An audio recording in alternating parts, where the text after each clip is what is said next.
الحمدللہ صاحب، آپ سنائیں کیسے ہیں؟ اللہ خیریت ہے؟ تعالیٰ کا احسان ہے. Thank you sir. کیسے آنا ہوا؟ اللہ تعالیٰ کو ہدایت دے. کچھ سوال دے اگر اجازت دیں آپ. دیکھیں بھائی، میں ابھی سے کہہ دیتا ہوں، پہلے بھی آپ سے بات ہوئی تھی، سوال کریں گے پھر میں جواب دوں گا. جی جواب کے درمیان آپ میری بات کو نہیں کاٹیں گے، اور جب میرے جواب ختم ہو پھر آپ کو بولنے کی اجازت ہے. اگر ابھی سے وعدہ کر لیتے ہیں تو میں آپ سے گفتگو کر لیتا ہوں، اللہ چھٹی ابھی سے بھاگ جاؤ، خود بھاگ جاؤ. نہیں، آپ بھی ایک وعدہ کر لیں ہم سے. کیا وعدہ؟ آپ یہ وعدہ کریں کہ جو آپ سے سوال ہو رہا ہے آپ اسی کے متعلق جواب دیں گے. دیکھیں، بعض باتیں ایسی ہوتی ہیں کہ وہ آپ کو لگتا ہے کہ وہ اس سوال سے مرتبط جی نہیں ہے. عرض کرتا ہوں، بعض باتیں آپ کو لگتی ہیں نا کہ وہ آپ سمجھتے ہیں آپ کے ذہن میں کہ وہ سوال سے مرتبط نہیں ہے، لیکن وہ مقدمے کے طور پہ ضروری ہوتی ہیں. کیونکہ آپ جب سوال کرتے ہیں نا، بعض باتیں مجھے اس میں وضاحت کرنی پڑتی ہے، صرف آپ کے لیے نہیں، ناظرین کے لیے بھی، کہ بعض باتیں سوال سے مرتبط ہیں. وہ ظاہری طور پر شروع میں آپ کو لگتا ہے کہ وہ اس سے مرتبط نہیں ہے، لیکن وہ آپ کو بعد میں جب سوال کامل ہوگا آپ کو پتہ چلے گا. میں سوال کے علاوہ کوئی چیز نہیں کہوں گا آپ سے، آپ کے سوال کے جواب کے علاوہ، لیکن جواب دینا میری ذمہ داری ہے. اگر میرے جواب غلط ہوا، میرا جواب ناقص ہوا، میرا جواب غیر مرتبط ہوا آپ کے سوال سے، پھر لوگ وہ جانچیں گے. پھر آپ جب میری بات ختم ہو تو پھر آپ کہہ دینا کہ بھئی آپ کا جواب ناقص ہے، ٹھیک ہے نا. لیکن میرے جواب کے بیچ میں آپ نے ایک دفعہ بات کاٹ دی، اسی وقت آپ کو رخصت کیا جائے گا. ٹھیک ہے. اگر آپ نے یعنی آپ کا نتیجہ جو ہو وہ سوال کا جواب ہی ہونا چاہیے. آپ مقدمے میں کچھ بھی بولیں، وہ آپ کو اجازت.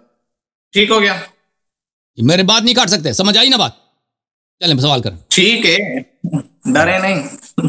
اور ڈر نہیں رہا. دیکھیں، جاہل آدمی سے اللہ تعالیٰ نے فرمایا وَأَعْرِضْ عَنِ الْجَاهِلِينَ، جاہلوں سے منہ پھیر لو، ٹھیک ہے نا. پہلے بھی آپ آئے تھے، ایک سوال کا جواب آپ نے کیا، میں نے اس سوال کا بھی جواب نہیں دیا، پھر آپ نے دوسری تیسری کر دی بیچ میں نا اس طرح. پھر آپ کہتے ہیں کہ پھر میں جواب کا سوال کا جواب نہیں دے سکتا نا. اگر آپ مجھ سے سوال کرتے ہیں، سوال جواب کے بیچ میں دوسری تیسری چوتھی سوال کر لیتے ہیں، پھر وہ گفتگو نہیں ہو سکتا اس طرح، ٹھیک ہے نا بھائی. یہ سوال کر لو جی. جی، قرآن میں اللہ تبارک و تعالیٰ نے سورۃ المائدہ کے اندر اللہ تعالیٰ نے فرمایا یا ایھا الذین آمنوا من یرتد منکم عن دینہ فسوف یأتی اللہ بقوم یحبهم ویحبونہ. اس آیت کا جو بقوم ہے، اس سے کیا مصداق کیا ہے؟ اس کا تعلیمات اہل بیت اور تعلیمات تشیع میں. ایک منٹ میں دیکھ لوں آیت. جی دیکھ لیں.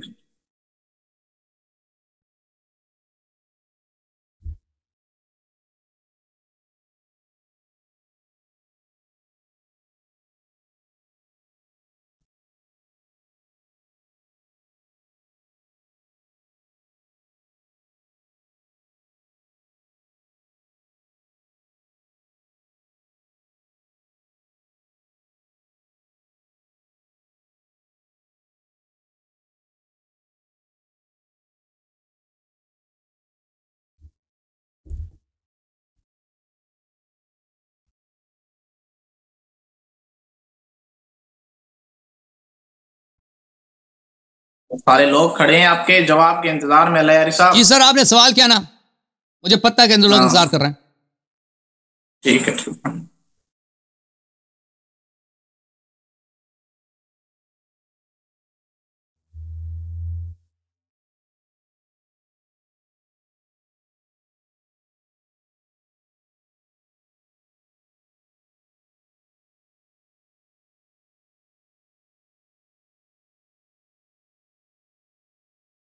محترم ناظرین، اس شخص نے جو سوال کیا ہے سورہ مائدہ آیت نمبر 54 ہے. یہ تفسیر البرہان ہے، شیخ سید ہاشم بحرانی رحمہ اللہ کی شیعہ حدیث ہے. شیعہ حدیث جو قرآن مجید کے تفسیر میں صادر ہوئی ہیں. اس میں سورہ مائدہ میں آپ کو لے کے چلتے ہیں. سورہ مائدہ میں آیت نمبر 54 میں آپ کو کھول کے دیتا ہوں تاکہ ان کو مل جائے کہ اس کی آیت کی تفسیر کیا ہے.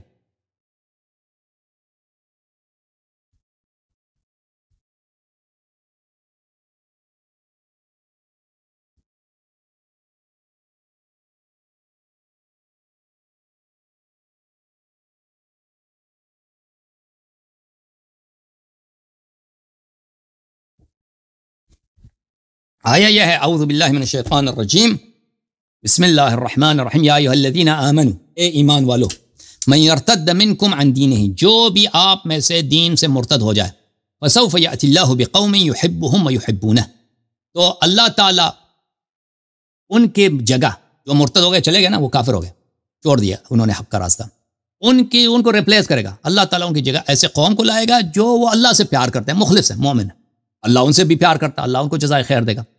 اذلۃ علی المؤمنین اعزۃ علی الکافرین، وہ مسلمانوں کے ساتھ بڑے کیا ہیں؟ مسلمانوں کے ساتھ بڑے ہی متواضع ہیں، کفار کے ساتھ بہت ہی شدید ہیں۔ اچھا، اس کے متعلق یہ کون شیعہ مذہب میں ہمارے آقا امام جعفر صادق علیہ السلام نے فرمایا ان صاحب هذا الامر محفوظ له اصحابہ، اللہ تعالیٰ ہر امام علیہ السلام کے لیے اس کے اصحاب کو، اس کے یاروں کو، اس کے انصار کو اللہ تعالیٰ نے معین فرمایا ہے، ٹھیک ہے نا؟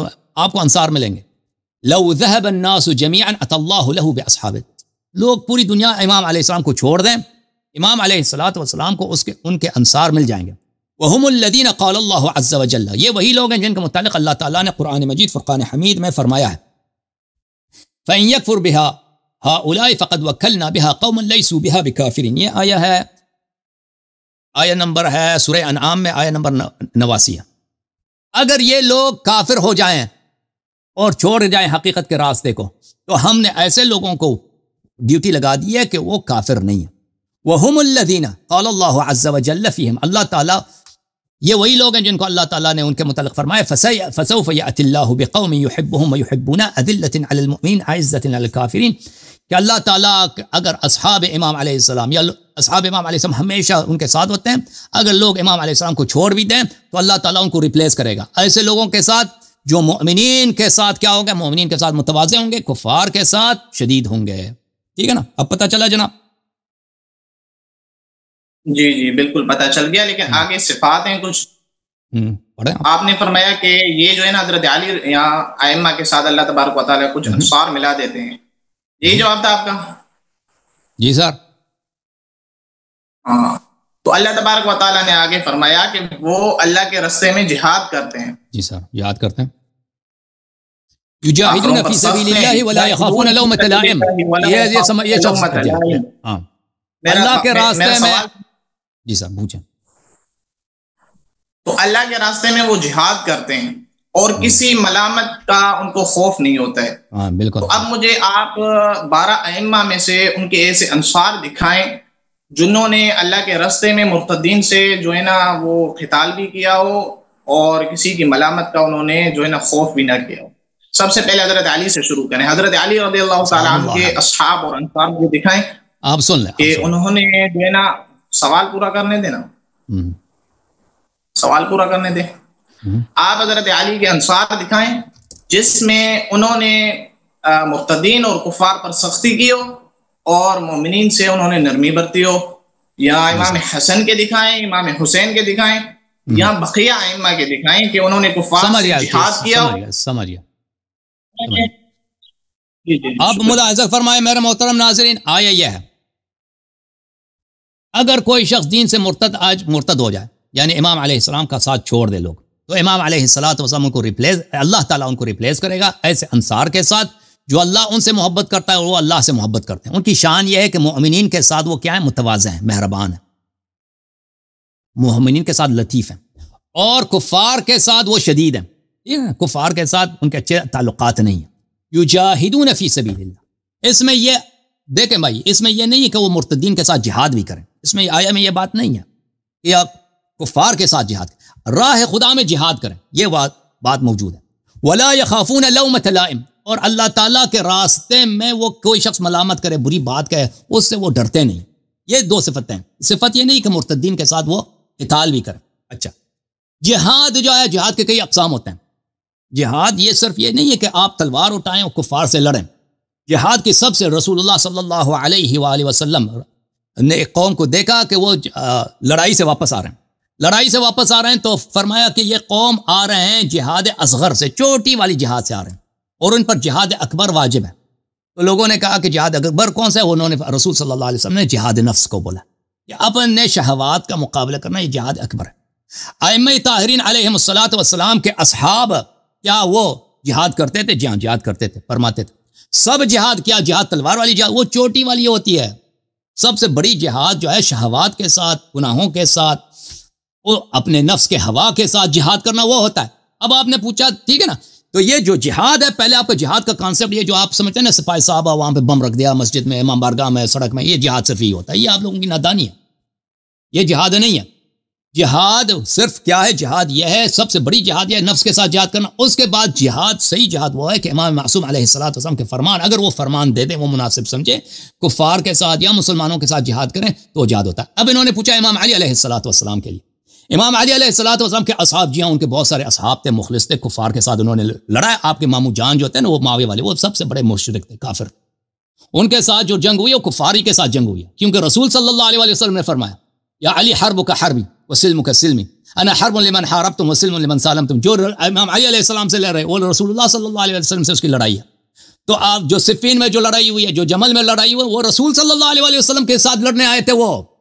تو وہاں پر جو مؤمنین مخلصین تھے امام علی علیہ الصلوۃ والسلام کے لشکر میں, ان کے اصحاب تھے محمد ابن ابی بکر رضی اللہ تعالی عن محمد, مالک اشتر, عمار یاسر, یہ سب اصحاب تھے میرے مولا امیر المؤمنین علیہ الصلوۃ والسلام کے, اور یہ شہید بھی ہو گئے. تو یہ کیا تھے, اذلۃ علی المؤمنین تھے. یہ اللہ تعالیٰ ان سے صفات پہ چلتے ہیں, اللہ تعالیٰ ان سے محبت کرتے تھے, یہ اللہ تعالیٰ سے محبت کرتے تھے. یہ مؤمنین کے ساتھ بڑے متواضع رحم دل تھے. اعزۃ علی الکافرین, کفار پہ یہ بڑے شدید تھے. کفار کون؟ معاویہ کا قوم اور عائشہ والوں کا, اور جمل والوں کا, اونٹنی والوں کا قوم. یجاہدون فی سبیل اللہ, انہوں نے اللہ کے راستے میں بڑا جہاد بھی کیا, چھوٹا جہاد بھی کیا. ولا یخافون لومۃ لائم, اور کسی کے ملامت سے ڈرے نہیں, کبھی ڈرے نہیں. ٹھیک ہے نا. اسی طرح امام حسن علیہ الصلوۃ والسلام کے اصحاب, ان کے ساتھ اگر وہ لڑائی میں نکلے, پھر امام حسن علیہ الصلوۃ والسلام نے جب لڑائی نہیں کیا تو صلح کیا, تو پھر وہ جہادی مرتفع ہو گئے, جہاد اصغر مرتفع ہو گئے, جہاد اکبر باقی رہا, وہ امام علیہ السلام کے ساتھ رہے. امام حسین علیہ الصلوۃ والسلام کے ساتھ ان کے ساتھ اصحاب شہید ہو گئے, وہ دنیا کو معلوم ہے. امام زین العابدین علیہ السلام کے ساتھ ان کے یار تھے, ان کے اصحاب خاص تھے. ان کا جہاد تلوار نہیں تھا, ان کا جہاد ان کے زمانے میں جہاد ان کی جو ہے کار خیر تھا, جہاد ان کا خدمت خلق خدا تھا, جہاد ان کا ارشاد الناس تھا, جہاد ان کا جہاد اکبر تھا, جہاد النفس تھا.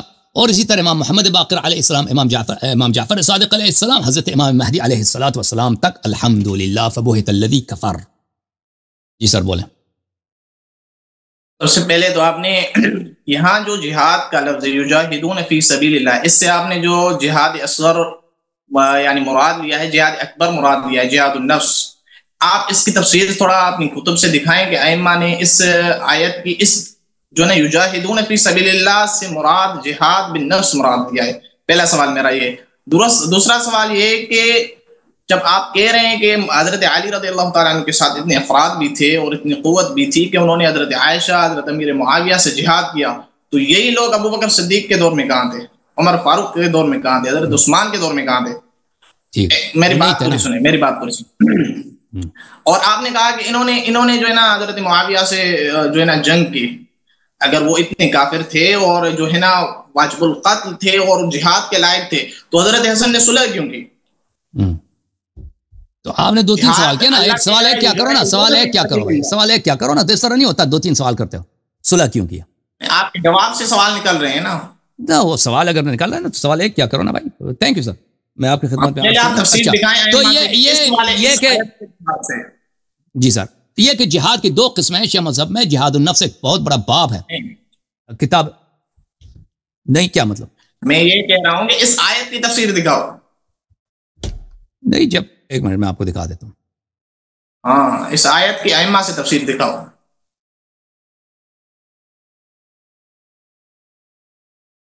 پسینہ پہنچ لیا لیاری صاحب؟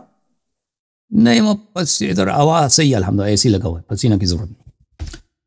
یہ کتاب وسائل الشیعہ. خاموش مولوی, خاموش. سوال کیا, آپ جواب سن لو, ٹھیک ہے نا, خاموش.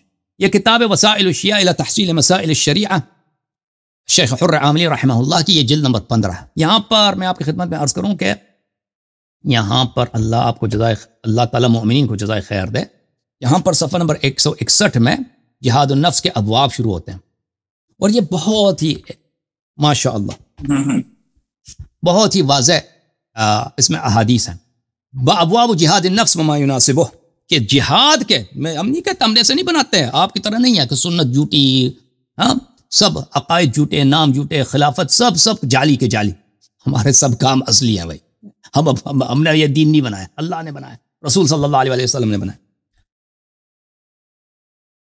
یہ حضرت امام جعفر صادق علیہ السلام سے روایت ہے، ان النبی صلی اللہ علیہ وآلہ بعث سریۃ فلما رجعوا، نبی صلی اللہ علیہ وسلم نے ایک لشکر کو بھیجا اور وہ لشکر جنگ سے واپس آیا، جب واپس آئے فرمایا مرحبا بقوم قضوا الجہاد الاصغر وبقی علیہم الجہاد الاکبر، فرمایا کہ شاباش اور شادباش اس جماعت کو جنہوں نے چوٹی والی جہاد کیا، نکی والی جہاد کیا۔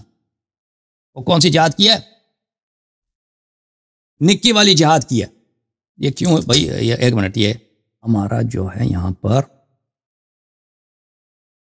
یہ فریز کیوں ہے اپنے، ایک منٹ بھائیو، ایک منٹ، میں یہ ویڈیو ہمارا فریز ہو چکا ہے وہ ٹک ٹاک پہ ہمارے آج کل بہت ویور زیادہ ہوتے ہیں۔ میں اس کو دوبارہ چلاتا ہوں۔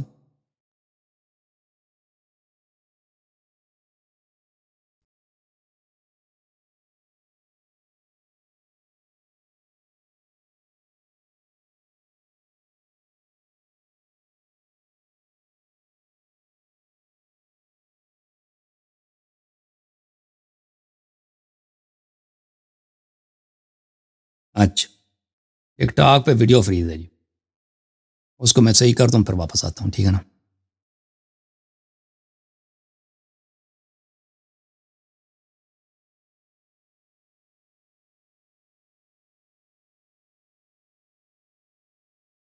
اوکے، صحیح ہو گیا جی۔ اچھا جی، اوکے، تو رسول صلی اللہ علیہ وآلہ وسلم نے کہا کہ یہ لوگ جہاد اصغر سے واپس آئے، ان نکی چوٹی بھی نہیں، جو سب سے اصغر یعنی سب سے چھوٹی والی جہاد سے واپس آئیں۔ وبقی علیہم الجہاد الاکبر، اور ان پہ واجب ہے جہاد اکبر، سب سے بڑا جہاد واجب ہے۔ پوچھا کہ جہاد اکبر، لوگوں نے پوچھا یا رسول اللہ صلی اللہ علیہ وآلہ مل جہاد الاکبر، جہاد اکبر کیا ہے؟ فرمایا جہاد النفس، نفس کے ساتھ جہاد کرنا، یہ جہاد نفس ہے، ٹھیک ہے نا؟ یہ پورا ابواب ہے، ایک باب نہیں کئی ابواب ہیں یہاں پر جہاد نفس کے ابواب۔ تو جہاد کی دو قسمیں ہمارے مذہب میں ثابت ہے، الحمدللہ رب العالمین۔ جب اللہ تعالیٰ نے فرمایا وَيُجَاهِدُونَ فِي سَبِيلِ اللَّهِ، اللہ نے نہیں فرمایا يُقَاتِلُونَ فِي سَبِيلِ اللَّهِ، اللہ نے فرمایا يُجَاهِدُونَ فِي سَبِيلِ اللَّهِ۔ تو لفظ جہاد خود رسول صلی اللہ علیہ وسلم نے فرمایا کہ لفظ جہاد کے دو اقسام ہوتے ہیں، ٹھیک ہے نا؟ یہ اللہ کے راستے میں جہاد کرتے ہیں، کبھی جہاد یہ تلوار کے ساتھ ہوتا ہے، کبھی جہاد یہ تلوار کے ساتھ نہیں ہوتا، ٹھیک ہے نا؟ حج کرنا خود جہاد ہے، ہمارے احادیث میں حج کرنا جہاد ہے۔ جس زمانے میں جہاد نہیں ہے اس زمانے میں حج کرنا جہاد ہے، جس زمانے میں حج جہاد نہیں ہوتا اس زمانے میں نیکی کرنا جہاد ہوتا ہے، ٹھیک ہے نا؟ یہ حدیث میں، ہمارے حدیث میں موجود ہے۔ تو جب یہ پتہ چلا تو یہ کوئی مشکل نہیں ہے کہ اگر انہوں نے ہمیشہ قتال نہیں کیا، خود رسول صلی اللہ علیہ وسلم مکے میں تھے، تو 13 سال مکے میں تھے، کفار اتنے مارتے تھے، پتھر مارتے تھے، گالی دیتے تھے، مذاق اڑاتے تھے، جھوٹے کہتے تھے، نبی صلی اللہ علیہ وسلم نے جہاد نہیں کیا۔ اب انہوں نے کہا، ان کا اگلا سوال یہ تھا کہ اگر معاویہ کافر تھا تو امیر المؤمنین علیہ الصلوۃ والسلام کے اصحاب نے ان کے ساتھ جہاد کیا ہے، تو ابو بکر عمر کے زمانے میں کہاں تھے؟ تو ہم آپ سے یہی پوچھتے ہیں نا کہ نبی صلی اللہ علیہ وسلم نے مدینے میں جو جہاد کیے ہیں، جنگ بدر ہے، جنگ احد ہے، غزوہ احزاب ہے، غزوہ خیبر ہیں، اتنے غزوہ موتا ہیں، تو جب مکے میں تھے یہ کیوں جنگیں نہیں کیا؟ جب مکے میں تھے جنگیں کیوں نہیں کیا؟ کیونکہ وہاں پہ انصار نہیں تھے۔ مکے میں رسول صلی اللہ علیہ وسلم نے جہاد نہیں کیا کیونکہ مکے میں اس زمانے میں اتنے مسلمانوں کے پاس فورس نہیں تھا، ٹھیک ہے نا؟ جب امیر المؤمنین علیہ السلام وفات نبی صلی اللہ علیہ وسلم بلکہ شہادت نبی صلی اللہ علیہ وسلم کے بعد لوگوں نے ان کا ساتھ چھوڑ دیا تھا، تو ان کے پاس اتنے انصار نہیں تھے کہ ان کے ساتھ جہاد کریں۔ بعد میں لوگ مل گئے تھے، قتل عثمان کے ساتھ لوگوں نے ان کے ساتھ بیعت کی، انصار بہت زیادہ بنے، تو ان کے ساتھ انہوں نے جہاد فرمایا، ٹھیک ہے نا؟ تو یہ کوئی نئی چیز، کوئی عجیب چیز نہیں ہے کہ ایک زمانے میں ان کے اصحاب کم ہوں، ایک زمانے میں ان کے انصار زیادہ ہوں۔ رسول صلی اللہ علیہ وسلم کے ساتھ بھی یہی تھا کہ ایک زمانے میں ان کے انصار کم تھے، ایک زمانے میں ان کے انصار زیادہ تھے۔ جی جناب، آگے بھی کوئی سوال ہے آپ کا؟